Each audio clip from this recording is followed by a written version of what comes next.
solusi instan memang dari pemerintah untuk dapat pendanaan untuk APBN atau dia memang dari pajak paling cepat memang. Nah, ini kondisi 2026 kita memang lagi sangat tidak baik-baik saja. Nah, kalau orang Jawa, KTP-nya di Jawa, terdaftar di Jawa, kerja di sini, harus ke Jawa gitu kan.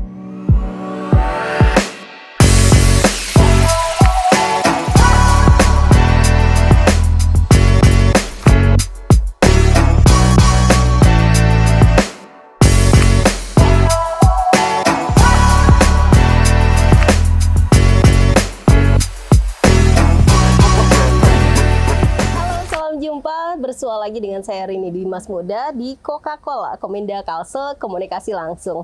Ya, senang sekali saya Rini hari ini kedatangan 3 narasumber. Ini Bapak Ibu yang ganteng dan cantik. Wah, sore hari ini kita ngobrol nih soal pajak dan retribusi untuk kemajuan daerah. Ini pasti juga sangat menarik ya untuk kita simak ya, karena memang pajak dan juga retribusi ini berhubungan langsung dengan masyarakat. Untuk apa sih sebenarnya pajak yang disetorkan oleh masyarakat atau retribusi yang disetorkan oleh masyarakat ke pemerintah begitu? Dan bagaimana juga melihat proyeksi dari perekonomian Kalsel ke depan terkait dengan adanya pajak dan juga retribusi ini di Kalimantan Selatan. Dan langsung saja saya ingin menyapa dari Kanwil Ditjen Pajak Kalsel Teng, ada Bapak Ganung Hernawa. Selamat siang. Selamat siang Bapak, penyuluh pajak ahli media Pak ya, di Kanwil Ditjen Pajak Kalsel Teng. Iya, benar. Ini nanti kita ngobrolin soal peranan pajak dalam pembangunan daerah ya Pak. Siap. Boleh ya? Iya, boleh. Bagaimana juga layanan dari DJP sendiri untuk masyarakat ya. Iya. Nah, di seberang sana saya langsung seberang nih Bu. Oh, iya. Saya melewati ibu yang cantik. Ya, melewati nih. Iya.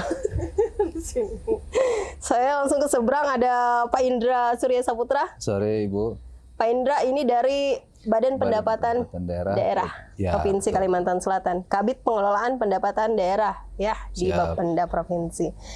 Nanti juga dengan Pak Indra kita mau ngobrol soal implementasi dan kontribusi pajak di daerah di Kalsel untuk daerah sendiri Pak ya. Siap, baik Bu. Dan teman saya Ibu yang cantik, teman cantik sih sebenarnya ya. Ibu Dr. Nur Rahmini, ini akademisi, dosen di Magister Ekonomi Pembangunan ULM, Iya, betul. masih aktif dan Alhamdulillah. warawiri di mana-mana nih. Kalau soal ekonomi pembangunan di Kalsel nih, ada Ibu dosen, Ibu Rahmini. Iya.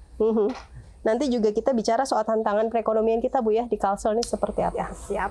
Berkaitan dengan pajak dan juga bagaimana nantinya juga kontribusi masyarakat terkait pembangunan khususnya di daerah Kalimantan Selatan. Saya langsung ke samping saya yang terdekat ini ada Pak Ganung ya. Pak Ganung, saya manggilnya Pak Ganung nih Pak. Boleh. Pak Ganung, kalau soal pajak tadi yang juga menjadi perbincangan masyarakat kita nih, sebenarnya pengen tahu lebih jauh, penting nggak sih Pak pajak ini, manfaatnya untuk masyarakat juga apa sebenarnya? Ya, memang ini ya, kalau kita bicara pajak itu kan masyarakat itu tidak merasakan secara langsung ininya, manfaatnya itu ya. Jadi berbeda ketika retribusi, misalkan orang bayar retribusi langsung bisa memanfaatkan. Kalau pajak kan beda. Manfaatnya itu tidak langsung dan secara umum. Misalkan untuk pembangunan itu kan hampir semua masyarakat itu bisa merasakan, baik yang membayar pajak ataupun yang tidak membayar pajak. Makanya itu kemudian dianggap biasa saja. Padahal sebenarnya manfaatnya cukup besar. Kemudian di bidang kesehatan, hampir di seluruh bidang kehidupan kita itu merasakan sebenarnya manfaatnya dari pajak ini. Dari bidang pendidikan ada dana BOS, ada subsidi gitu kan. Kemudian dari transportasi subsidi BBM, dari keamanan, peralatan keamanan itu juga dibeli dari uang pajak. Kemudian pembangunan jalan dan sebagainya, banyak sekali gitu ya. Bahkan mungkin kalau kita ingat di tahun 2020 ya, waktu COVID itu ya, Maret itu ya, itu kan biaya untuk vaksin itu kan besar sekali sebenarnya. Dan itu masyarakat bisa mendapatkan secara gratis gitu kan. Nah itu sebenarnya vaksin itu kan gratis itu ya. Kemudian Dari pajak gitu, Pak? dari pajak. Oh. Jadi memang itu tadi karena sudah seperti halayak semua bisa memanfaatkan, jadi seolah-olah seperti tidak ada manfaatnya, padahal sebenarnya manfaatnya sangat besar gitu kan. Nah ini yang perlu kita ketahui bersama, sehingga syukur-syukur bisa membangkitkan kesadaran masyarakat untuk lebih taat pajak lagi gitu. Iya. Banyak yang juga tidak bayar pajak kena imbasnya tadi juga, Pak ya? Iya. Jadi di pajak ini ada istilah free rider. Sebenarnya free rider itu kan istilah umum ya di perkuliahan mungkin ada juga Bu ya. Dikelompokkan tugas dikasih tugas kelompok itu satu orang cuman santai-santai nitip nama aja, nilainya sama. Ya. Free rider seperti itu ya. Di pajak juga ada free rider yang dia seharusnya membayar pajak lebih besar dari yang dia bayarkan, itu dia mungkin tidak membayar atau membayarnya kecil, itu merugikan masyarakat besar, masyarakat secara keseluruhan gitu ya. Tapi tidak semua memang wajib membayar pajak. Ada orang-orang yang penghasilannya di bawah PTKP itu tidak wajib bayar pajak. Iya, ada PKP dan non PKP biasanya gitu ya, Pak? Bukan PKP non PKP. Di atas PTKP dan di bawah PTKP. Kalau PKP itu pengusaha kena pajak itu berbeda lagi, nanti PPN mungkin kaitannya Beda dengan pajak lagi ya? daerah Pak ya. Betul. Jadi, gitu. Jadi gitu tadi ya, Pak ya. Kalau ada masyarakat memang harus bayar pajak, tapi ada juga yang tidak bayar pajak. Nah, kalau sebelum saya ke Pak Hanung ini mengenai pajak-pajak dari pusat ini kan Kalsel-Teng tadi, Pak. Ya. Kita beda lagi nanti ke Bapenda ya. Ya. Bapenda ini khusus untuk Kalimantan Selatan saja. Pak Hanung, kalau dari pajak pusat itu apa aja sih, Pak? Semuanya yang menyeluruh gitu? Ya. Ini juga masyarakat sering rancu gitu ya. Antara pajak pusat dengan pajak daerah. Pajak pusat itu ada beberapa jenis yang paling memasyarakat, paling sering didengar itu PPN gitu ya. Ya, PPN. Paling sering didengar. Kemudian ada PPH, pajak penghasilan. Tadi pajak penghasilan itu yang saya singgung di awal tadi bahwa tidak semuanya wajib. Karena ada PTKP tadi, ada penghasilan tidak kena pajak. Ya, kalau untuk masyarakat yang penghasilannya di bawah PTKP itu tidak wajib bayar pajak. Kemudian ada lagi namanya PBB P3 ya. Kalau yang dikelola oleh pusat. P3 itu apa? Perhutanan, perkebunan, dan pertambangan ya. Ada juga PBB P2 nanti Pak ini yang menjelaskan. Biasanya P2 di daerah. Ya, Betul. benar. Nah, nanti kalau jadi PBB ini dibagi menjadi dua, P3 dan P2. Kemudian yang mungkin masyarakat sering membayar tapi tidak merasa membayar pajak itu bea meterai. Bea meterai itu pajak, iya. Pajak atas dokumen itu dikelola oleh pusat juga. Oh, bukan hanya untuk keabsahan sebuah surat gitu ya, tapi pajak ternyata. Sebenarnya bea meterai itu definisinya adalah pajak atas dokumen. Itu bea meterai. Begitu. Materai yang sekarang 10.000. Iya, benar. Oh gitu. Sekarang single tarif. Kalau dulu kan ada 6.000 sama 3.000, sekarang single tarif 10.000. Cuman itu Pak, yang dari pusat yang. Iya, PPH, PPN, PBB P3. HP3, kemudian bea meterai. Nah, berarti selain itu ke daerah. Betul. Gimana Pak? Apa aja sih yang ada di daerah? Kalau di daerah sebenarnya kewenangan tadi sudah terbagi sesuai dengan ketentuan undang-undangnya. Nah sekarang di kita ini ada perubahan dari Undang-Undang 28, yaitu Undang-Undang 1 tahun 2022 tentang HKPD. Jadi di Undang-Undang HKPD ini mengatur terkait dengan kewenangan-kewenangan perpajakan, khususnya di pemerintah daerah yang provinsi dan juga kabupaten kota. Nah untuk provinsi sendiri itu ada beberapa objek pajak yang orang sering mungkin tahu jenis layanan atau wajah layanan di pajak provinsi itu adalah yang pertama pajak kendaraan bermotor. Jadi orang itu pasti taunya samsat ya, bahasa umumnya samsat lah ya. Nah itu sebenarnya memang hanya salah satu objek dari kewenangan pemerintah provinsi, di mana memang wajib pajaknya itu merata atau semua, bahkan semua masyarakat kita di sini adalah salah satunya sebagai wajib pajaknya. Karena kita masing-masing mungkin sudah memiliki kendaraan bermotor, Iya. baik itu roda 2 ataupun roda 4. Terus ada juga yang namanya objek pajak bea balik nama. Bea balik nama atau bila disingkat itu BBNKB lah. Nah, ini biasanya dikenakan atas pembelian kendaraan bermotor. Atau kita biasanya untuk apa ya, bahasa Banjarnya itu mengganti ngaran. Yang awalnya kendaraan itu nama si A, misalnya jadi si B.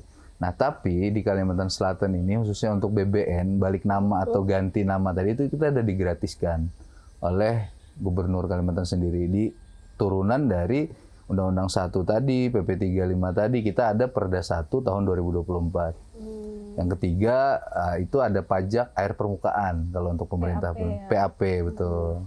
Terus ada lagi pajak alat berat. Nah, ini adalah objek pajak yang baru nih, Bu. Alat berat. Jadi alat berat sendiri itu menjadi objek pajak baru yang menjadi kewenangan provinsi yang baru dipungut dan juga kita laksanakan itu di tahun 2025 kemarin. Oh, baru saja Baru, berarti. karena undang-undangnya baru di 2022. Amanat di undang-undang itu bahwa 3 tahun setelah undang-undang itu diterbitkan, maka pemerintah daerah harus menindaklanjuti, Pak, melalui peraturan daerah dan juga peraturan kepala daerah tadi. Terus Di HKPD itu tadi ya? betul, di HKPD itu tadi. Dan itu juga yang jadi polemik kemarin. Ya. Banyak kejadian atas mungkin objek pajak kabupaten yang pertama adalah option PKB dan BBM. Betul, itu jadi masalah juga Betul, tuh. itu kan ramai kemarin. Kami hitamnya adalah pemerintah provinsi. Karena pemungutannya itu dibarengkan, Mbak. Jadi pemungutan option PKB dan BBN itu dibarengkan atas pemungutan PKB dan BBN-nya. Jadi seolah-olah dengan adanya angka absolut berdasarkan undang-undang sebesar 66%, seolah-olah pemerintah provinsi itu menaikkan pajak kendaraan bermotornya. Padahal itu adalah pungutan tambahan yang menjadi kewenangan pemerintah kabupaten kota. Bahkan itu adalah objek pajak tersendiri menjadi kewenangan kabupaten kota. Dan itu pun kalau kita sekarang alhamdulillah pendapatan mereka itu pada saat kita wajib pajak bayar ke Samsat ataupun ke layanan-layanan yang ada pembayaran pajak kendaraan bermotornya, hari itu juga uang itu akan tersplit secara otomatis, Pak. Jadi tidak masuk dulu ke provinsi. Tidak, kalau langsung. dulu polanya bagi hasil kan. Kalau dulu polanya bagi hasil. Sama kayak kita nih kondisi sekarang lah. Cuma nanti mungkin pembahasannya agak lebih lanjut. Iya, lebih dalam itu Ya. nanti ya. Karena ini kondisi 2026 kita memang lagi sangat tidak baik-baik saja. Karena itu tadi, Mbak. Tadi sampai mana ya? Sampai PAB ya. Nah, terus ada lagi pajak bahan bakar kendaraan bermotor. Bahan bakar kendaraan Pajak bermotor. bahan bakar kendaraan bermotor. Nah, ini yang banyak salah persepsi di masyarakat. Apalagi tuh? Ya, maksudnya gini, pajak bahan bakar kendaraan bermotor ini kebanyakan masyarakat itu menilai bahwa pada saat kita membeli bahan bakar itu terjadi pungutan ganda, Pak. Antara kita mengisi di bahan bakar mungkin kayak semacam pom bensin lah ya. Kalau di kita ini kan cuma ada Pertamina sama AKR. Seolah-olah itu ada terjadi pungutan ganda antara mungkin pajak pusat dengan pajak daerah. Padahal PBKB itu dikenakan tidak berdasarkan harga yang sudah ditetapkan. Karena pengaturan dari BBM khususnya mungkin yang di Pertamina itu sendiri atau AKR itu sudah jelas ada JBU, mana industri, mana subsidi dan lain-lain. Nah, kalau di Kalimantan Selatan memang pajak bahan bakar ini menjadi salah satu objek pendapatan kita yang paling besar, Pak. Bukan kendaraan bermotor. Mungkin kalau wajah bukan. Jadi Tidak terlalu ini ya. betul. Karena kita bergeraknya tadi di sektor industri. Jadi Kalimantan Selatan ini lebih ke sektor industri khusus pertambangan ya. Kita ada batu bara, migas dan lain-lain kan. Terus kita juga ada perkebunan. Ya. Ada sawit dan lain-lain. Nah, jadi penggunaan atas bahan bakar non subsidi tadi yang kategori industri itu sumbangsinya kita masih pemegang PAD kontribusi Paling tertinggi banyak di ya? PAD lah khususnya untuk pajak bahan bakar. Nah, yang terakhir itu ada pajak rokok. Cuman pajak rokok ini yaitu tadi sesuai ketentuan peraturan perundang-undangannya kita hanya menerima biasanya dari penghitungan pemerintah pusat terkait dengan pemakaian ataupun cukai yang ada di pemerintah Provinsi Kalimantan Selatan. Jadi sifatnya meskipun objek pajak kewenangan provinsi, tapi itu sifatnya kayak given. Penghitungannya pun itu nanti dari pemerintah pusat juga, dari Kementerian Keuangan sendiri. Beda lagi sama jenis-jenis pajak yang ada di kabupaten. Kabupaten kota Beda. ya ternyata Kalau ya. kabupaten lebih rinci lagi lebih dia. rinci lagi. Ada Pajak, parkir gitu. Parkir juga ada retribusi. Jadi Iya. parkir itu ada pajak, ada retribusi sebenarnya. Nah, kan ya beda-beda ya ternyata Beda. ya. Jadi kalau ya itulah karena kita kan sekarang aturan ini kan sangat ini, Pak. Ada aturan ini keluar, ini keluar, otomatis kan saking banyaknya apa ya dinamika lah terkait dengan regulasi, akhirnya masyarakat ini kan semacam kayak apa ya? Maksudnya, oh ini apa lagi nih? Baru lagi nih, oh ini apa lagi nih? Baru lagi nih. Jadi sektor untuk ya khususnya kita di Kalimantan Selatan ya. APBD atau potensi penerimaan yang paling besar itu sebenarnya berbanding sama atau 50% antara pendapatan asli daerah atau pendapatan daerah keseluruhan dengan dana transfer yang diberikan oleh pemerintah pusat. Jadi kemandirian fiskal yang ada di Provinsi Kalimantan Selatan ini masih rendah, bukan sangat rendah. Masih rendah atau di bawah 50%, yang mana artinya ketergantungan dengan dana-dana transfer tadi. Gitu. Nah, berkaitan dengan dana-dana transfer ini dana transfer ke daerah semakin berkurang ya. Ya. Sangat. Itu bagaimana? Bagaimana nih pemerintah provinsi ini mengatasi tantangan-tantangan seperti ini? Sementara kita perlu daerah perlu dengan dana transfer dari pusat ini, tapi semakin kesini semakin berkurang, itu pengaruhnya juga bagaimana? Jadi kalau terkait dengan alokasi dana transfer ke daerah, ini baru saja pagi tadi Pak Gubernur itu mengadakan FGD lah, semacam kopi morning. Tadi juga bersama Kanwil DJP, bersama Kanwil DJPB, bersama Bupati Wali Kota se-Kalimantan Selatan pagi tadi. Hampir nasional dana transfer itu tuh di tahun 2026 untuk alokasi sesuai dengan surat dari Menteri Keuangan itu ada penurunan. Dan dampak terkait dengan alokasi penurunan ini mungkin ya, kita tadi juga tidak bisa memberikan apa ya jawaban yang pasti Pak ya, karena memang terkait dengan penurunan dana transfer ini pemerintah pusat mungkin ada strategi lain terkait dengan apa yang Bapak sampaikan tadi, bahwa ada untuk kegiatan-kegiatan prioritas yang memang memerlukan dana yang besar, kayak misalnya MBG tadi, terus kayak bantuan sosial atau masih program-program pusat. Masih program-program pusat, maka mungkin salah satu yang harus dikesampingkan itu adalah membuat bagaimana daerah itu sendiri bisa bertumbuh sendiri atau menjadi apa ya? Mencari sumber pendapatan lain. Betul. Cuman kan ya itu tadi. Menteri Keuangan baru ini agak sedikit ini Pak ya, terkait dengan amnes atau tax ini beliau agak sedikit inilah. Karena penggalian potensi atau optimalisasi DPAD itu sebenarnya yang paling berperan penting itu adalah faktor eksternalnya. Jadi kalau masyarakat itu bahagia dengan mungkin dari sisi pendapatan per kapita naik, kondisi tingkat pertumbuhan ekonomi naik, inflasi turun misalkan, maka dengan bahagia orang itu akan bayar pajak dan sendirinya PAD itu akan naik. Jadi bukan dengan cara menaikkan tarif yang kan lagi rame beberapa bulan terakhir kan, Bu. Dari kasus Pati, terus kasus yang mana-mana kan itu digoreng semua tuh. Itu karena itu tadi daerah itu mungkin ya, kita kurang tahu juga. Mungkin agak kebingungan dengan kondisi kemampuan keuangan daerah. Maka cara satu-satunya yang paling relevan mungkin itu adalah memainkan tarif pajak tadi. Baik itu dari persentasi tarifnya ataupun dari persentasi nilai jualnya lah kalau untuk penetapan DPP tadi. Nah Ibu, menyoroti dari perbincangan kita tadi sedikit ya dari Pak Hanu, aduh saya lupa nih. Saya ingatnya tadi sayang aja. Pak Indra juga. Itu yang paling iya. Saya harus buka catatan dulu ini.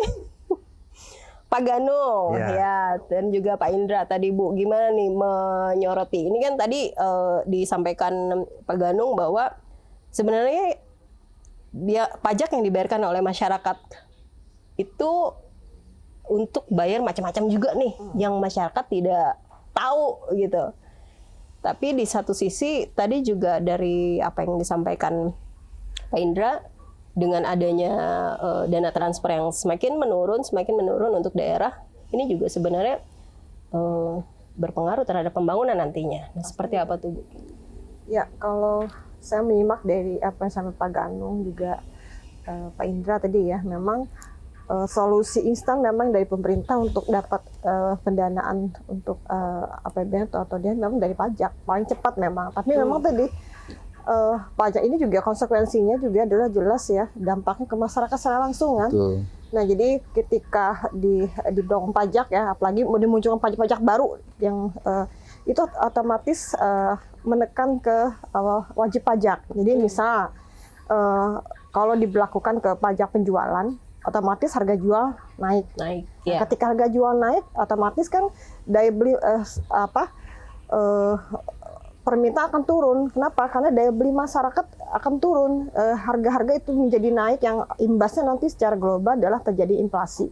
Nah, ketika inflasinya terjadi, daya beli masyarakat turun, imbasnya kembali lagi ke dunia usaha. Karena barang-barangnya ada yang banyak yang tidak laku. Nah, kalau kita bicara dari dari salah satu contoh mengenai pajak ya. Nah, jadi memang kalau kita kaitkan juga dengan penurunan dana transfer ya, pengurangan.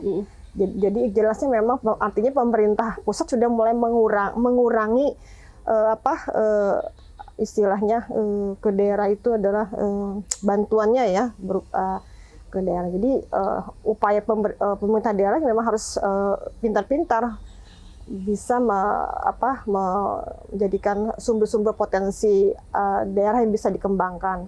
Nah, artinya pengembangan potensi melalui PAD tadi, mana yang kira-kira mungkin memang mau tidak mau ada pajak, ada retribusi yang dikenakan ke masyarakat, tapi harus diimbangi juga dengan pertumbuhan lapangan kerja baru, sehingga yang tadinya pengangguran itu tinggi akan terserap ke dunia usaha. Jadi ada timbal balik yang juga harus diperhatikan pemerintah. Jangan hanya sekonyong-konyong memunculkan untuk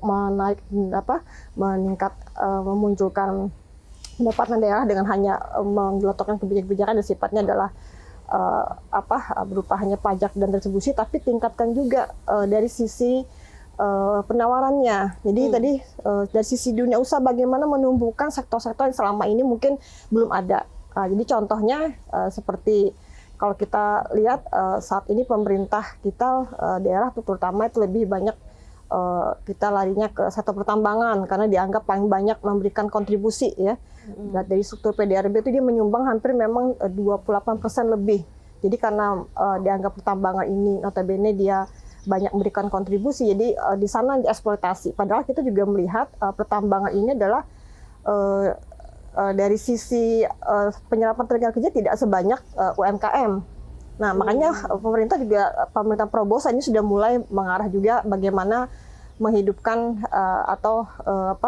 ke UMKM tadi dengan banyak-banyak program yang ditawarkan oleh Prabowo, terutama tidak hanya fokusnya sekarang ke pertambangan, dan dia juga sudah menyadari bahwa kita tidak mungkin selamanya bergantung pada sektor pertambangan, walaupun saat ini yang kontribusi memang yang besar memang pertambangan. Kita sudah mulai mengalihkan itu ke pertanian, ya, ke bagi daerah yang punya potensi pariwisata mungkin mengalihkan ke pariwisata. Dan kita juga menyadari bahwa Indonesia sebagai negara agraris awalnya, ya, saat ini Prabowo dengan ketahanan pangannya ya berupaya mengembalikan itu kembali, ya. Nah, jadi intinya adalah pemerintah daerah harus pintar-pintar mencari potensi daerah yang bisa dikembangkan, ya, walaupun memang pajak dan distribusi memang salah satu cara yang memang upaya untuk daerah punya pendapatan, ya, tapi juga ada solusi lain yang juga harus dikembangkan. Jadi jangan hanya masyarakat atau rakyat sebagai objek pajak, tapi juga masyarakat dilibatkan dalam hal, terutama tadi mereka diberikan kemampuan banyak hal termasuk skill keahlian mereka sehingga mereka juga bisa berkompetensi, punya banyak kemampuan untuk bersaing dengan pekerja-pekerja. Kalau kita bicara konteks daerah, ya, masyarakat lokal punya daya saing dengan tenaga kerja yang luar, ya, terutama yang saat ini banyak berdatangan tenaga kerja luar dari luar Indonesia atau dari Jawa misalnya dianggap yang lebih berkompeten. Seperti itu yang saya sampaikan. Berarti di sini juga bukan hanya mencari potensi daerah mencari potensi pendapatan atau sumber-sumber lainnya berkaitan dengan pajak, tapi juga tadi benar kata Pak Indra tadi. Saya juga setuju bahwa masyarakat juga diberi kebahagiaan. Betul. Gitu ya. Dengan pendapatan yang bertambah mungkin itu bisa membuat mereka menjadi taat pajak. Betul. Gitu. Gitu. Ya, Pak ya. Ya. Pak Ganung. Iya benar. Jadi di samping menjadi taat pajak juga yang sebelumnya mereka penghasilan di bawah PTKP tidak kena pajak, ketika dia penghasilannya Lebih naik, otomatis dia akan menjadi harus membayar Wajib pajak. Iya. Iya benar juga ya Pak ya. Iya. Jadi dinaikin aja Pak ya ini bagusnya. Penghasilannya ya. Nah, bagaimana bisa naik tadi itu tadi kan? Aha. Harus Ada upaya. kompetensinya juga dimiliki Kompetensinya, ya. terus lapangan kerja baru Ya. dibuka. Jadi memang harus ada upaya tambahan extra effort dari baik dari pemerintah maupun dari masyarakat juga gitu kan. Untuk- Pak, sekarang tuh di masyarakat itu diwajibkan punya NPWP. Ya, yang memenuhi syarat subjektif dan syarat objektif. gimana tuh Syarat sebenarnya Pak? subjektif itu penduduk Indonesia yang telah memenuhi ketentuan umurnya, ya, dan memiliki KTP, dan syarat objektif itu penghasilan di atas PTKP tadi. Kalau penghasilannya belum di atas PTKP, dia tidak wajib NPWP. Dan sekarang NPWP kan menggunakan NIK ya, NIK itu Ya, digunakan sekarang sebagai digunakan sebagai NPWP, sehingga sifatnya hanya aktivasi aja, tidak lagi mengajukan permohonan untuk mendapatkan NPWP, tidak. Itu bisa dilakukan Digital secara berarti, mandiri. Pak? Ya, bisa dilakukan secara mandiri melalui Cortex ya. Iya, tuh Melalui istilah-istilah kortek tuh sekarang lagi viral, Pak. Apa sih sebenarnya, Pak? Jadi kalau kita mungkin sempat dibuat heboh juga di awal tahun kemarin ya, karena sejak 1 Januari 2025 itu kan segala pelayanan perpajakan, pelayanan dan kewajiban perpajakan itu dilaksanakan melalui sistem Cortex ini. Dan ya kami terus terang mohon maaf juga kepada masyarakat bahwa Dimaafkan Pak, saya mewakili masyarakat. di Gimana? awal-awal runningnya Cortex ini mungkin masih sedikit perlu perbaikan gitu ya, sehingga mungkin kewajiban atau layanan perpajakan banyak yang waktu itu masih tersendat. Tapi dengan berjalannya waktu itu kan kita perbaiki, dan sekarang ya alhamdulillah walaupun masih tetap harus diperbaiki, tapi sudah jauh lebih baik dibanding di awal tahun kemarin. Termasuk bikin NPWP tadi, bikin NPWP itu aktivasi NIK menjadi NPWP itu bisa dilakukan melalui Cortex secara mandiri. Jadi memang mengurangi pertemuan antara masyarakat dengan petugas pajak. Jadi secara biaya mereka juga akan berkurang kan, tidak perlu lagi transport ke kantor pajak dan sebagainya. Ya, tapi ketika susah katanya, kalau ketika ada kendala silakan datangi kantor pajak terdekat gitu Pak. Saya harus ke sana juga Pak ternyata. Ya, tapi ini masih jauh lebih baik dibanding dulu Bu, ketentuannya. Jadi kalau ketentuan yang dahulu kan silahkan datangi KPP terdaftar. Betul. Nah kalau orang Jawa, KTP-nya di Jawa, terdaftar di Jawa, kerja di sini, harus ke Jawa gitu kan. Kalau sekarang terdekat, borderless, ya. terdekat. Ya. Sekarang Bukan yang terdaftar ya. Jadi sudah ada kemajuan. Sudah ada kemajuan. Cortex sekarang tuh terkenal banget ya. Udah aktivasi Cortex belum? Katanya Iya, gitu benar. kan. Saya nggak tahu nih Pak. Saya Jadi kemarin juga. ini ya, sekalian melalui forum ini saya ingin mengingatkan ke masyarakat, terutama yang sudah ber-NPWP, sudah diaktifkan tadi menjadi NPWP-nya, bahwa pelaporan SPT tahunan ke depan yang menggunakan Cortex itu wajib aktivasi akun Cortex-nya. Jadi kalau mau lapor SPT, syaratnya ya harus memiliki akunnya Cortex dulu gitu kan. Karena Tahun depan ya ya? yang SPT tahunan 2025 dilaporkan di 2026 nanti kan. Nah, itu harus aktivasi Cortex dan harus membuat kalau istilah gampangnya mungkin tanda tangan elektronik gitu ya. Tapi namanya kode otorisasi. Nah, itu juga harus segera dilakukan. Ini kami sedang gencar-gencarnya mensosialisasikan ini supaya nanti di awal tahun depan nanti tidak terjadi penumpukan permintaan kode otorisasi dan sebagainya. Iya. Saya juga kemarin tuh nyoba ya untuk mengaktifasi itu, Pak. Iya. Tapi kayaknya sampai sekarang Belum belum. berhasil.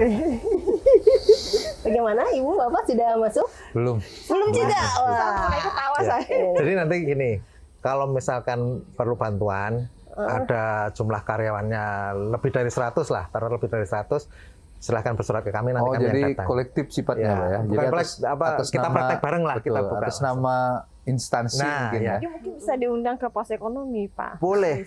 Ya, ini termasuk yang tadi saya cerita, Bu. Oh, iya, tadi. Tadi ada cerita ya.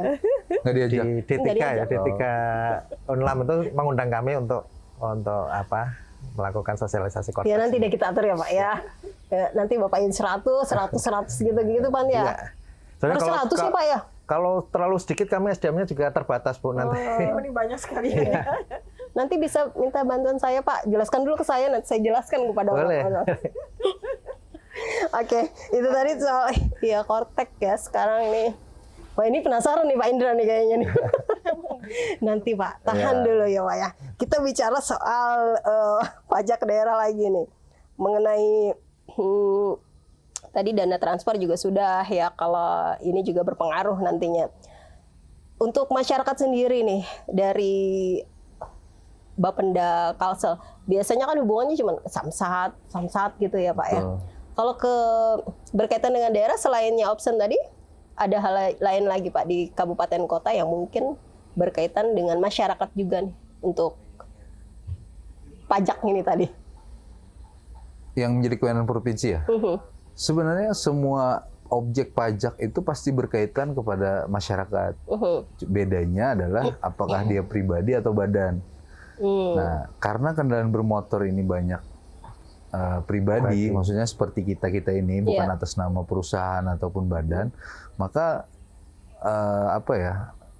ada masalah ataupun ada pun hal-hal pelayanan yang sangat sensitif itu pasti akan cepat viral lah, ataupun pasti akan cepat tersebar di mana-mana. Contoh aja beda pelayanan antara wilayah Kabupaten A dengan B itu udah pasti rame itu. Nah untungnya komitmen kepala daerah kita di Kalimantan Selatan. Jadi di Kalsel ini Pak, Bu, menarik nih Pak. Dengan Undang-Undang 28 2009, tarif PKB atau kendaraan bermotor di Perda 5 kita itu sebesar 1,5% tarifnya. Dengan adanya Undang-Undang 1 yang baru AKPD lah, atau yang biasa disebut ya 2022, Perda kita kan dirubah atau dicabut atau dihapus lah, bahasa-bahasa legal drafting tuh. Diganti dengan Perda 1 tahun 2024. Yang mana sebenarnya tarif kita dari 1,5 untuk PKB turun menjadi 1,2% secara tarif. Jadi sebenarnya komitmen kita sebenarnya bukan, nggak tahu ya pimpinan ini apakah dia bisa menerawang bahwa akan ada kejadian-kejadian seperti Pati dan lain-lain. Tapi antara eksekutif dan legislatif bahwa itu sudah bersepakat bahwa tarifnya di 1,2% atau turunlah dari Perda lama. Tapi repotnya kalau turun masyarakat nggak ribut. Betul. Nah, cuman Pak, dengan turunnya tarif ke 1,2, yang harus digarisbawahi adalah amanat Undang-Undang 1 itu kan ada pungutan tambahan. Yang namanya option tadi. Di mana option itu nilainya absolut, Pak, sebesar 66%. Kalau dikonversi atas tarif 1,2, maka beban tarif masyarakat di 2025 itu jadi 1,8. Jatuhnya lebih tinggi. Jatuhnya lebih tinggi. Nah, siasat kami seperti apa nih? Nah, untungnya pimpinan khususnya kepala daerah itu memberikan insentif. Makanya kan berlaku sampai sekarang nih, dari Januari itu loh Mbak. Kenapa dari Januari? Kalau tanggal 5 Januari tidak berlakukan insentif, maka akan ada kenaikan pembayaran pajak kendaraan bermotor. Jadi diberikanlah insentif sebesar 25% dari pokok pajak terutang sebelum dikenakan 66%. Provinsi itu rugi 2 kali, Pak. Jadi penerimaan khususnya PAD yang menjadi kewenangan provinsi itu turunnya 2 kali. Maksudnya ruginya tuh 2 kali. Yang pertama rugi tarif, yang kedua rugi insentif. 25% loh ya. 25%. Supaya apa? Supaya orang yang bayar, bahasa kasarnya ini gini, orang yang bayar di 2024 1 juta, 2025 meskipun itu undang-undang 1 apa kan masyarakat nggak perlu harus tahu apa itu undang-undang 1, apa itu PP 35 kan Bu, apa itu option. Yang penting bayar pajak itu nggak naik kan. Taunya itu ya. Poinnya itu. Nah, jadi pada saat tanggal 5 Januari orang tidak ada kenaikan bayar pajak padahal di dalamnya itu ada option 66% tadi. Makanya kalau mungkin ada notis pajak yang baru, ada yang bawa mungkin. Nah, di situ ada kelihatan tuh option PKB, option BBN. Jadi kalau secara total di jumlah pembayarannya atau bebannya itu sama dengan tahun sebelum, bahkan turun sekitar 0,4%. Saya kita dulu 1 juta, tahun ini turun 0,4%, Pak. Karena optionnya ini karena absolut, jadi pemerintah provinsi itu memainkan angka pokok pajak terutang ya, Pak, sebelum dikalikan optionnya 66%. Karena kebijakan untuk option kan itu bukan ranah gubernur ya, atau bukan ranah provinsi. Karena itu menjadi kewenangan kabupaten kota. Nah, ditambah lagi kan per Agustus, 4 Agustus, Ya kemarin. ya gubernur itu memberikan lagi pemutihan, Mbak, ataupun penghapusan seluruh pokok ya, bukan hanya sanksi administrasi, tapi seluruh pokok tunggakan. Nah, hal ini harapannya, yaitu tadi dalam ya kita mungkin sama-sama tahu lah di 2025 ini kondisinya kalau bisa data kami ya, Pak, di perpajakan khususnya kewenangan provinsi ini Bapenda. sangat jauh lah Tertekan. kondisi ekonominya. Satu, daya belinya turunnya luar biasa. Yang biasanya proyeksi pembelian kendaraan baru itu di head to head ya antara 2024 sama 2025 per semester pertama itu turunnya hampir 9.000 unit, Pak. Baik itu roda 2 dan roda 4. Banyak itu ya. Banyak banget itu, Bu. 9.000. Jadi penerimaan di BBN pun juga agak turun. Kita optimalisasi Bapenda ini nggak bisa ngapa-ngapain karena itu kan tergantung daya beli kan, tergantung gimana kemampuan pendapatan per kapita masing-masing masyarakat kita di Kalimantan Selatan khususnya. Jadi harapannya dengan adanya diskon tadi untuk untuk meredam lah istilahnya, kalau nggak diambil sikap ini pasti akan ada kenaikan. Dan memang terjadi akhirnya atas pajak PBBP 2 tadi. Yang salah satunya mungkin terkait dengan NJOP ya, kasus di Pati kemarin yang sampai naiknya 25. Padahal ya bukan, kita sebenarnya ada pro dan kontra sebenarnya kalau kayak gitu kan, dengan adanya undang-undang baru memang harus ditinjau selama 3 tahun. Nah, mungkin secara peninjauan terkait dengan objek presentasinya mau berapa dikenakan, nah itu mungkin masing-masing daerah punya strategi sendirilah. Apakah ada range batasan antara NJOP dengan kisaran 1M atau 100 juta, itu kan biasanya pemerintah daerah punya strategi sendiri, khususnya di kabupaten kota terkait dengan penaksiran angka untuk nilai jual objek tadi. NJOP itu Betul. PBBP 2 ya itu Ya. di PBBP 2. Saya tertarik dengan yang itu tadi, Pak Indra, pemutihan. Betul. Jadi ini pemerintah provinsi, Gubernur Kalimantan Selatan, Bapak Haji Muhyiddin ini memutihkan bukan hanya sanksi administrasi, Bukan, baru tahu. pokok juga. Pokok. Oh. Jadi yang mati 10, 5, 3 hanya bayar tahun berjalan. Nah itu yang dicari-cari masyarakat tuh sebenarnya. Kan iya. nunggu itu aja Iya. pemutihan ya. Iya, Nah, cuman- pemutihan kapan nih? Pemutihan kapan gitu Nah, ini biasanya kan masyarakat. ada pro dan kontra juga akhirnya pemutihannya, Bu, ya. Jadi orang terbiasa ya. Ya, Beneran ada tuh ya, sudah terjadi ini kan. sudah terjadi. Per 4 Agustus kemarin. Kemarin tanggal berapa ya kemarin saya ada gebiar panutan pajak kemarin di launching. Betul. Itu isinya apa tuh Pak Indra? Nah, jadi ya atas tadi mungkin masyarakat ini kan, wah ini pemerintah daerah hanya memberikan reward terhadap yang menunggak nih dengan pemutihan, insentif dan lain-lain. Nah, seperti mungkin masyarakat atau wajib pajak yang taat itu apa Ya, ya? Ya, yang reward yang secara langsung tadi, Pak. Meskipun Ya, dijelaskan Bapak tadi bahwa pajak itu berbeda seperti retribusi. Karena sifatnya menyeluruh dan juga mungkin cara menikmatinya itu tidak seperti retribusi atau makan. Yang kita rasa mungkin ini kalau haus hilang dahaga ya kan, kalau lapar jadi kenyang. Nah, jadi kalaunya di geber panutan pajak ini sebenarnya poin pertamanya itu adalah gubernur ini berkomitmen, khususnya para gubernur, bupati, wali kota, ASN dan non ASN di lingkup pemerintah provinsi atau kabupaten kota itu menjadi panutan, ya bahasa kasarnya tuh sebelum kamu mensosialisasikan bayar pajak, kamu bayar pajak dulu. Nah, itulah istilahnya jadi panutan lah. Jadi mencoba untuk di kalangan ASN, di tingkat kepala daerah, itu semua kita jadi panutan pembayar pajak. Dan yang kedua juga ada semacam reward lah atau hadiah lah nanti yang akan diberikan di masing-masing wilayah. Kalau kita total memang hadiahnya puluhan miliar. Jadi di setiap kabupaten kota itu nanti akan mengadakan pemberian hadiah atau pengundian lah. Jadi ada Banjarmasin, Banjarbaru, sampai daerah Hulu Sungai, sampai daerah Kota Baru, dan ada di provinsi itu dan di provinsi sendiri juga. Cuman reward untuk hadiah utama kalau di dalam kesepakatan atau di pengaturan itu yang 3 tahun tidak pernah menunggak pajak, Mbak. Oh, ada lagi nih kriterianya. Itu ya? yang masuk hadiah utama. Ada utama. Oh. Tapi kalau yang misalnya hari ini harusnya saya bayar, besok saya bayar, nah itu udah lepas tuh kan Pak ini. Jadi hadiah utama itu ada mobil, kendaraan, sama umroh. Wow. Nggak masuk Pak ya? Tapi dapat hadiah yang lain ada. Cuma hadiah yang lain tuh kayak TV, kulkas, dan lain-lain itu yang penting lunas saja. Oh, yang penting lunas. Masuk kategori yang itu. Tapi kalau yang untuk hadiah utama, dia memang tidak pernah menunggak selama 3 tahun di kabupaten kota. Kalau untuk hadiah utama provinsi itu 5 tahun berturut-turut tidak pernah nunggak. Alhamdulillah banyak ya.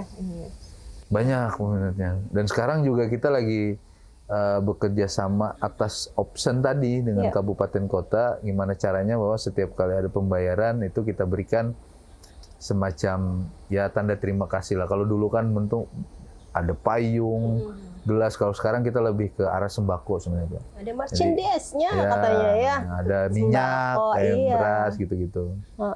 Kemarin tuh sempat juga tuh mampir di mobil kelilingnya di provinsi. Yang waktu apel ya? Iya. Bayar nggak pesan-pesan? Saya cek STNK saya tuh belum waktunya. Oh, belum Pak. waktunya. Saya Padahal sebenarnya sembako loh. Iya, mau dapat sembako sebenarnya. Nah, terus ada lagi nih yang mungkin secara sosialisasi kami memang mengakui masih kurang. Apa tuh? Jadi tim pembina Samsat, namanya itu tim pembina Samsat. Karena di provinsi ini kan pajak kendaraan bermotor itu bukan hanya dari Pemprov sebenarnya, Pak. Ada kepolisian, ada juga Jasara Harja. Karena sifat rigiden atau registrasi identifikasinya itu ada di kepolisian. Nah, jadi tim pembina Samsat tim pembina Samsat Kalsel ini melalui Dirlantas, Kepala Badan dan juga Kepala Kantor Wilayah Jasara Harja, kami sudah melakukan kerjasama ke 77 merchant, Mbak. Termasuk mungkin di Banjarmasin ini pizza, Ratan, klinik kecantikan, pokoknya semua hotel dan kafe itu rata-rata nanti bisa saya share lah. Ya. Jadi selama kita nunjukin notis pajak lunas aja nih, kita akan mendapatkan promo-promo diskon yang ada di situ. Kalau kayak Ratan tuh sekitar 40 apa 30% gitu kalau menginap. Itu cuma salah satunya aja tuh pemirsa ya. Lumayan. Saya juga begitu ini. Nanti coba. Baru ya? Ya sekitar 2 bulan 3 bulan nih lah, Bu. Ya, nanti deh dilihat Pizza itu buy one get one, tapi kita harus nunjukin notis pajak bahwa kita lunas. Nah, sayangnya mungkin karena ini masih baru, Pak ya. Polanya itu tidak sama seperti Indomaret ya dan Alfamart. Maaf, ini nggak apa-apa ya sebut mereknya? Iya, Bapak sudah sebut. Oh iya, sorry.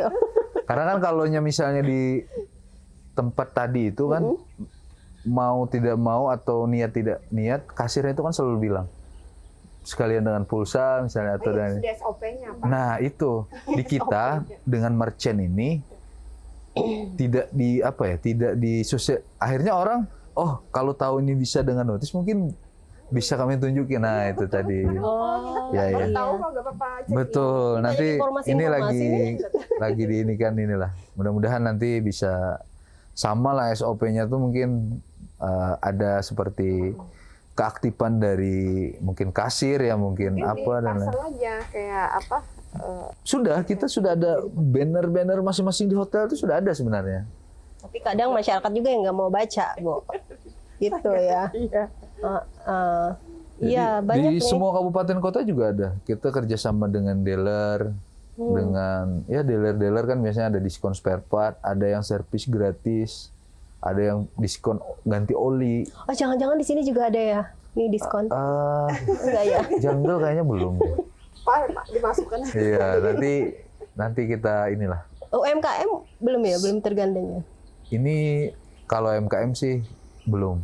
Belum. Karena Ini yang besar-besar ini yang ya, besar-besar brand dulu. yang Ditangkap. punya brand ya. Betul. Karena ininya potongannya diskonnya juga cukup besar ya. Betul. Kafe-kafe kalau kalau di Banjarbaru Banjarmasin ini hampir semua. Oh, Yang besar-besar itu sudah ada kerjasama sama merchant itu tadi lah.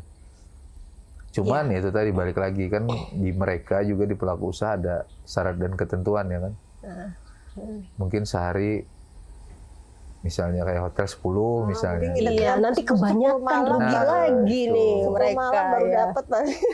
Ya sudah, nanti kita pikirkan itu Ibu ya. Tenang Ibu. Ini karena promosinya itu bukan hanya sampai bulan ini saja ya Pak ya. Bukan. Bukan ya, nanti panjang. Pak, ini kita di akhir-akhir waktu, ini nanti kesorean kita Pak di sini. Ini Dari DJP mungkin ada layanan tambahan lagi Pak di baru-baru ini selain Kortek itu tadi, apa yang perlu diketahui oleh masyarakat? Sebenarnya layanan di DJP itu banyak, cuman karena masyarakat itu banyak yang tidak bersinggungan langsung, mereka tidak tahu ya. Seperti ada layanan pengembalian pendahuluan itu bagi yang ada kelebihan pembayaran pajaknya, kemudian ada layanan SKB, surat keterangan bebas gitu kan. Jadi kalau misalkan waris gitu ya, tanah atau waris yang kemarin agak booming ya, ada salah satu artis yang menyampaikan bahwa waris kok kena pajak gitu kan. Sebenarnya itu bisa diurus dengan SKB, surat keterangan bebas gitu. Kalau memang terbukti itu waris gitu ya, secara hukum pajak memang terbukti waris ya bisa dikeluarkan SKB-nya. Jadi tidak perlu bayar ininya pajaknya. Kemudian banyak lagi SKB yang lain, ada SKB impor ya. Kemudian itu juga merupakan layanan yang diberikan oleh kita. Terus ada NPWP yang sekarang bisa secara mandiri ya. Itu Tapi yang jelas harus ini Pak ya. Jadi masyarakat itu ketika mereka dimintai pajak dan mereka tidak paham, itu minta penjelasan ke orang pajak. Iya. Gitu kan Pak? Ya. Nah, ini berkaitan, saya jadi lihat Bapak ini, saya jadi ingat itu teror telepon Pak. Nah, iya. Yang ngaku-ngaku dari Benar. DJP. Sering Benar. tuh gitu. Ya. Jadi memang marak ya. Sebenarnya sudah lama ini, sudah mulai lama ada penipuan berkedok pajak gitu ya. Dulu itu ada secara tertulis bahwa Anda mendapatkan hadiah mobil tapi pajaknya harus dilunasi, itu yang zaman-zaman dulu itu ya. Kemudian yang akhir-akhir ini WA kemudian disuruh klik aplikasi APK gitu kan. Itu hati-hati sekali karena itu adalah phishing ya. Phishing itu kan nanti dia akan ngambil data-data kita ya, termasuk data-data perbankan dan sebagainya, itu kan sangat berbahaya gitu ya. Nah, ini banyak yang memanfaatkan. Kemudian ada yang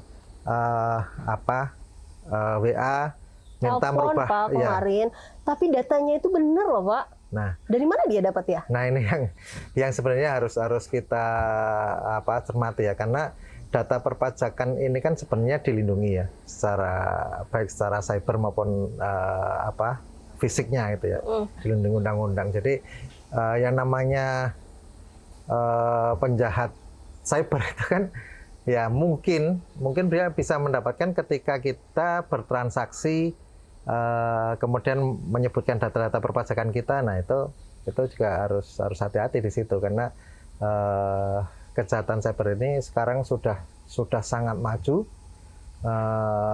dan kita seolah-olah kita ngejar terus itu ya, nggak bisa kita yang mendahului, karena di mana-mana penjahat itu selalu di depan kan, yang petugas ininya ngejar itu kan. Jadi ya ketika mereka memperbarui caranya, memperbarui sistematisnya, itu ya kita segera mengupdate. Jadi gimana kalau menemui hal-hal seperti itu, sebaiknya masyarakat Pak? Ini datanya benar nih yang disampaikan. Nah, saya dari DJP ini, data Ibu ini, benar kan Bu? Saya jadi bingung, ternyata itu penipuan Pak. Yang pertama ketika memang itu entah dapat WA, entah dapat SMS, entah ditelepon, itu konfirmasi. Jangan diselesaikan saat itu juga, gitu ya. Konfirmasi ke kantor pajak. Kita harus hati-hati. Yang kedua, jangan klik sembarangan, gitu ya, ketika dikirim ini link, gitu ya. Terus salah satu cirinya penipuan itu biasanya memaksa sifatnya. Jadi harus sekarang lakukan ini. Bapak Ibu harus segera berikan datanya, misalkan password apa. Nah itu merupakan ciri-ciri bahwa ini adalah penipuan. Jadi ya kami menghimbau ke masyarakat supaya berhati-hati, konfirmasi, dan secara kedinasan kita juga melakukan kerjasama dengan kepolisian juga, gitu kan, terkait dengan penipuan-penipuan ini, gitu. Iya, gitu ya pemirsa. Pak Indra, apa yang ingin disampaikan untuk masyarakat luas mungkin berkaitan dengan perpajakan kita di Bapenda Provinsi Kalsel? Pesannya apa ya kira-kira, Pak?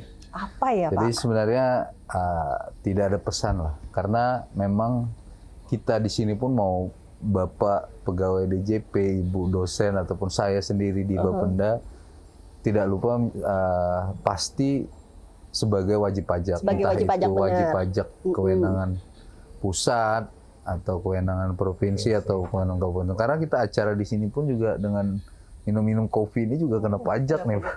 Pajak nih kita ya, nih. cuman harapannya untuk masyarakat luas khususnya ya, Mbak ya. Karena ini kita lagi situasi yang tidak baik-baik saja, khususnya di Indonesia ini, masalah perpajakan dan juga masalah keuangan ataupun pendapatan dan lain-lain lah. Jadi harapannya kita ke depan ini harus pintar-pintar untuk menyampaikan sesuatu lah. Apakah ini memang fakta ataupun opini? Karena memang kadang dengan kondisi yang sekarang udah serba digital, itu hal-hal yang tidak benar aja itu bisa dibenarkan.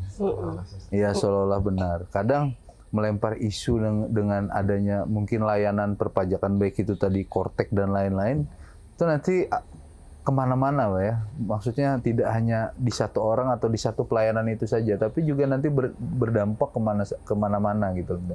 Jadi mungkin harapannya kita sendiri ya tetap harus bijaksana lah dalam mungkin menanggapi sosial media yang sekarang lagi marak-maraknya terkait dengan perpajakan ataupun apapun itulah. Yang penting harapannya baik itu di pemerintah pusat ataupun pemerintah daerah, khususnya provinsi dan kabupaten kota, selalu transparan dalam pengelolaan keuangan dan anggarannya, baik itu tadi peruntukan ataupun terkait dengan pajak dan retribusi itu seperti apa dan harus digunakan untuk apa. Nah itu yang harus kita pertahankan. Jadi pengelolaan secara transparansi dan akuntabilitas lah untuk kegiatan. Sebenarnya transparansi itu kuncinya ya. Transparansi kuncinya. Karena maksudnya taunya kan kalau bayar pajak paling ujung-ujungnya buat dikorupsi gitu ya. Gitu kan. Gitu ya.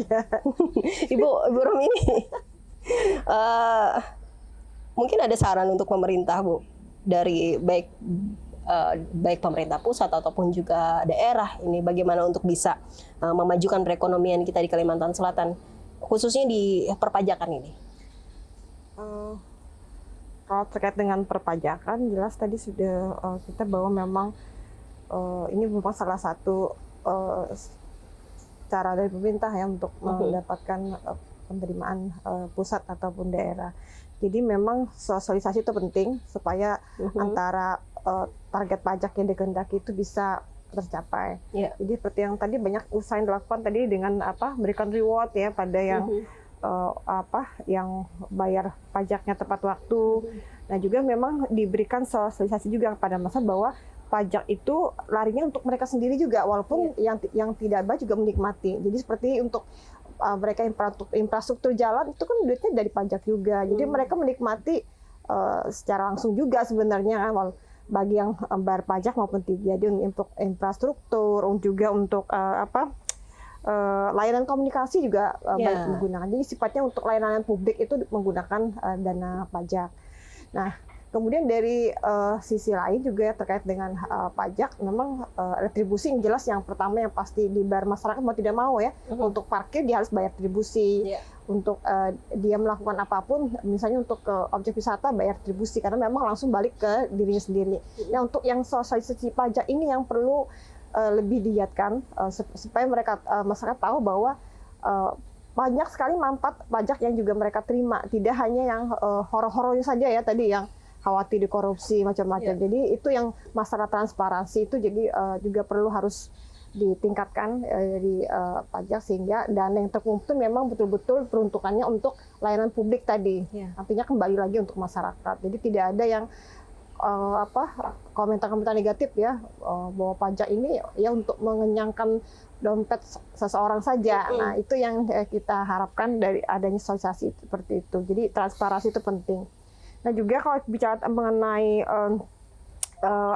saran ya untuk pengembangan perekonomian Kalsel terutama, itu yang pertama adalah kita memang harus diversifikasi ekonomi ya.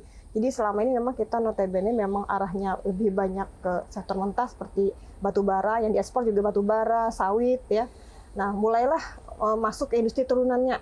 Nah, jadi kalau sudah masuk industri turunan artinya nilai tambahnya juga lebih besar sehingga yang terdampak juga efek multipliernya juga lebih besar. Kalau hanya sektor mentah kan cuman efeknya mungkin lebih kecil yang mungkin dari sisi pertumbuhan yang tinggi tapi efeknya ke masyarakat itu yang kecil sehingga adanya disparitas pendapatan itu yang menyebabkan daya beli masyarakat itu rendah. Makanya untuk sektor-sektor pertambangan itu tetap ada tapi sudah mulai dimunculkan diversifikasi ekonomi lain yang sesuai dengan potensi daerahnya tadi. Jadi kalau dia potensinya adalah pertanian, kembangkan pertaniannya. Jadi jangan sampai ada image bahwa kerja di pertanian itu mungkin istilah banyak itu belicak aja kadeda untungnya kan istilahnya. Jadi harus ada istilahnya itu bahwa pertanian itu juga memberikan seperti di luar negeri petani berdasi. Jadi mereka juga bisa memberikan mata pencarian yang bagus dan pendapatan yang menaikkan income mereka sendiri. Nah, kalau pertanian itu bisa menghilangkan image bahwa kalau hidup di pertanian itu akan kemiskinan dan ada contoh banyak petani beras itu mau tidak mau orang pasti akan tegar ke sana karena yang tersedia utama di desa adalah lahan kan. Kalau lahan tidak diolah ya jelas tidak ada manfaatnya. Nah, apalagi terkait dengan kebutuhan lapangan kerja itu semakin perlu dengan semakin banyaknya angkatan kerja ya. Mereka perlu banyak sumber-sumber informasi pekerjaan. Nah, salah satunya sektor pertanian. Makanya tadi ketika sektor pertambangan sudah mulai mencapai titik yang sudah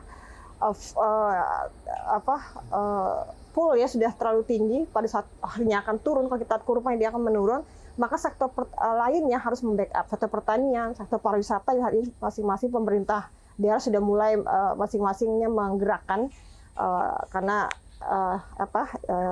efek multipliernya tadi juga hilirisasi sumber daya alam tadi ya yang punya potensi itu juga dikembangkan.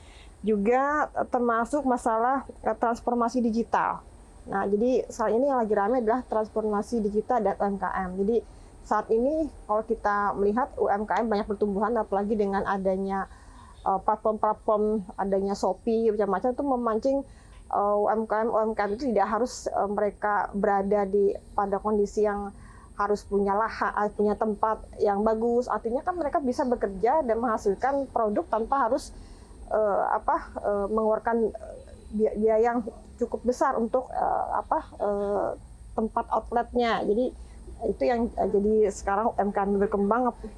Kemudian juga terkait dengan tadi ya bahwasannya di Kalimantan Selatan sendiri kita punya potensi sumber daya alam melimpah ya. Jadi untuk perkembangan perekonomian jelas ya optimalkan penggalian sumber daya alam dan juga potensi sumber daya manusia kita dengan memberikan banyak pelatihan dan juga pendidikan yang bersinergi dengan kebutuhan industri yang ada di Kalimantan Selatan. Baik, terima kasih banyak Pak Ganung. Pak Ganung Harnawa, penyuluh pajak ahli media di Kanwil Ditjen Pajak Kalsel. Terima kasih Pak untuk waktunya hari ini mau berbincang dengan kita. Yang jelas tadi sosialisasi masih akan terus gencar Pak ya, dilakukan oleh DJP. Pak Indra Surya Saputra, Kabid Pengelolaan Pendapatan Daerah di Bapenda Kalsel. Nanti diinfokan lagi Pak ya, ada pemutihan, ada siap. reward, ada apapun itu yang digaungkan oleh pemerintah provinsi saat ini yang melibatkan juga masyarakat ini, memberi kemudahan kepada masyarakat. Ibu Rahmini, dosen Magister Ekonomi Pembangunan ULM, masih terus akan memberikan sumbangsih kepada pemerintah ini tentunya ya. Pemikiran-pemikiran Ibu masih ditunggu selalu ya. Baik, terima kasih untuk semuanya yang hari ini juga sudah nonton kami kurang lebih 1 jam. Ini perbincangannya menarik sekali sebenarnya Pak ya. Masih banyak lagi hal-hal yang perlu kami kupas sebenarnya. Tapi kami harus pamit. Di Coca-Cola, pastikan Anda terus tonton kami di YouTube-nya Kominda Kalsel Komunikasi Langsung. Terima kasih sekali lagi Pak Ganung, Ibu Rahmini, dan Pak Indra. Terima kasih, Pak. Sampai jumpa semuanya di Coca-Cola selanjutnya.